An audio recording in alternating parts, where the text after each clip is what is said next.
Man, this looks good. So here's the plan, Butterman. Just smelt it, escaping the realities of my day-to-day existence. Chop it, weld it, bolt it, do it. Just smelt it.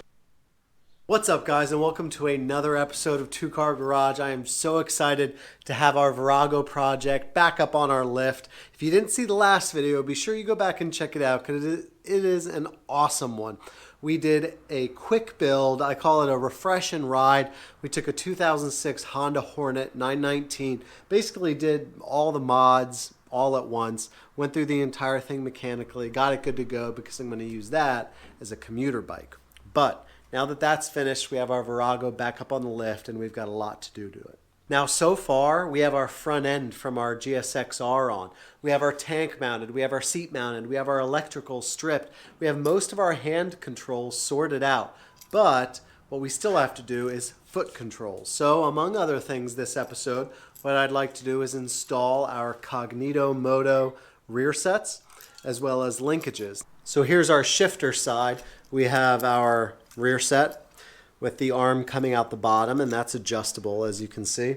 We're going to adjust our linkage, and these just have these eyelets on the end, almost like Heim joints. We have our custom machined lever arms as well, instead of cutting down the original ones and, you know, sort of looking half-butted.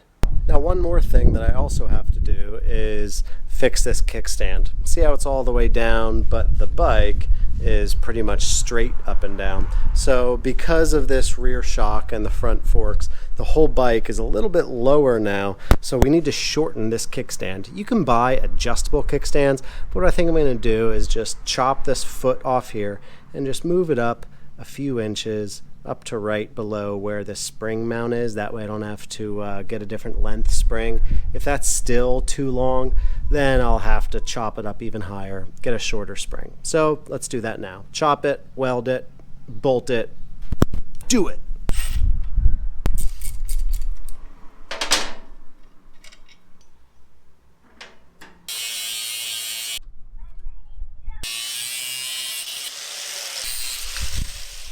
Okay, so I'm going to try to TIG weld this.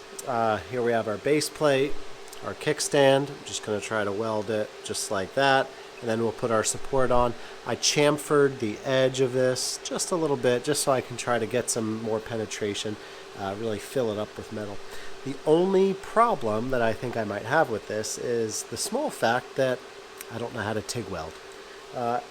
It's not that I don't know how to, it's just that I'm not good at it. So it's tempting, sorry, mosquito.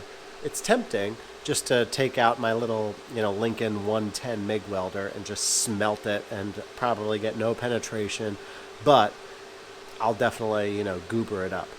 But the only way you learn is by trying, so in practice. So let's do it, see if we get something decent.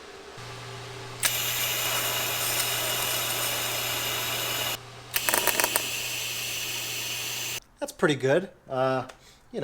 Sure, it's melted beyond belief, and I practically lavaed my way through it because I don't know how to TIG weld, but I think it's going to hold. And you can see with the bike up in its center, there's a solid 2 inches there, and it flips right up, and it will clear these rear sets. The line will go right above there, put your boot right on the edge, and flip it down, and then you're all set. So I think we're good. So here's the plan, Butterman. We have the rear sets, temporarily attached, and this back lever here is adjustable, so you can put that wherever you want. I included these little eyelets, which are really, really nice. So of course the kit that I got doesn't fit on this side because the length that I need from point all the way up to this point is too long. So I had to go on a McMaster car, get some longer metric threaded rod, which is hard to find in store, and some aluminum pipe here that the threaded rod will go in. The biggest question for stuff like this though is, at what angle do you want this lever to be sitting at rest? And do you want the linkage to run over top or below? Here, I think we're going to have to do below. But on the other side, you can see that they're much closer together. So with the pedal right here for the rear brake, the brake lever right there below might be good, but we could also just run this up top.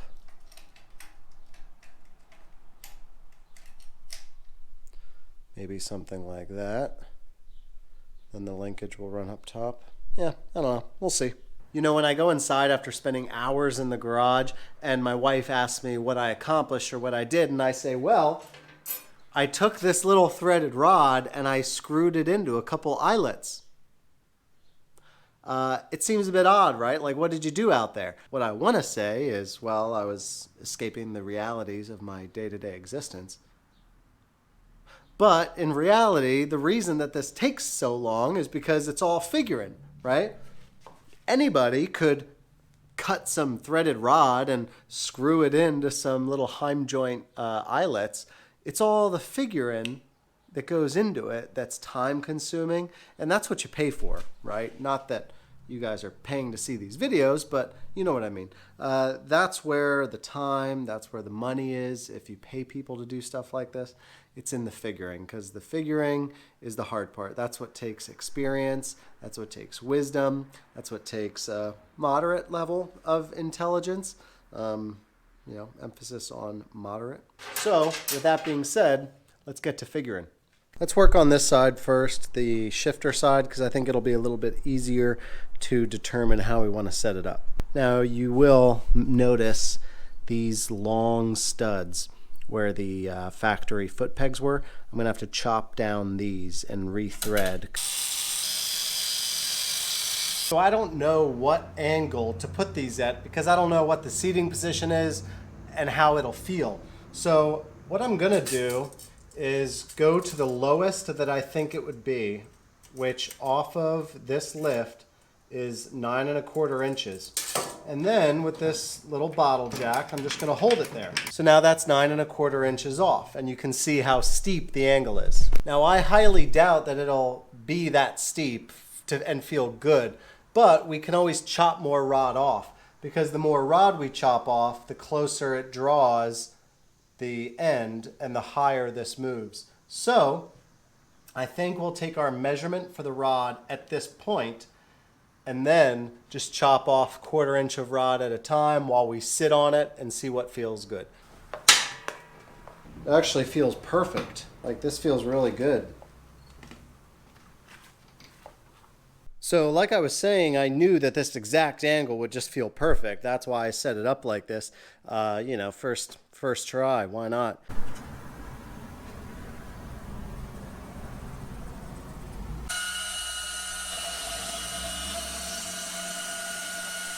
Here's our bracket. You can see right here how I kind of just notched it out, smoothed it down. Bingo bango. We're in neutral right now, so let's go down to first. Oh yeah, real smooth. First, neutral, that's great. Shifts wonderfully. Last thing to do is just trim our aluminum tubing and put it over it, and then we'll look at the final product. And our linkages on the right-hand side won't necessarily be any more difficult. You know, in the position, we have the arm coming straight down here, and then the brake arm, and they'll just connect on the bottom like that.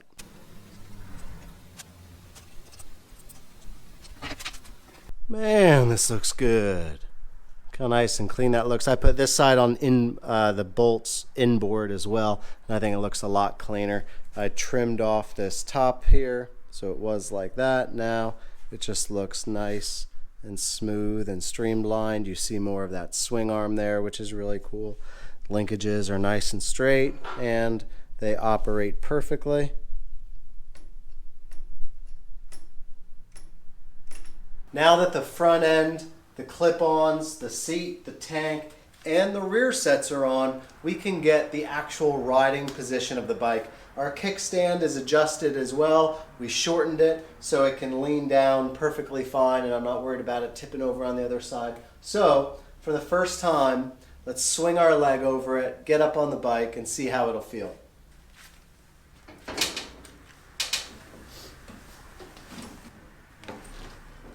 Well, it definitely feels like a cafe racer. I am hunched over, my feet are up, but it's in a comfortable position. My legs could stay like this all day, just like on a sport bike. And although I'm hunched over, my back can stay nice and straight. And sure, I have a lot of weight on my wrists, right, and my arms, but I can straighten out my arms nicely and ride like this all day. I'll just keep telling myself that.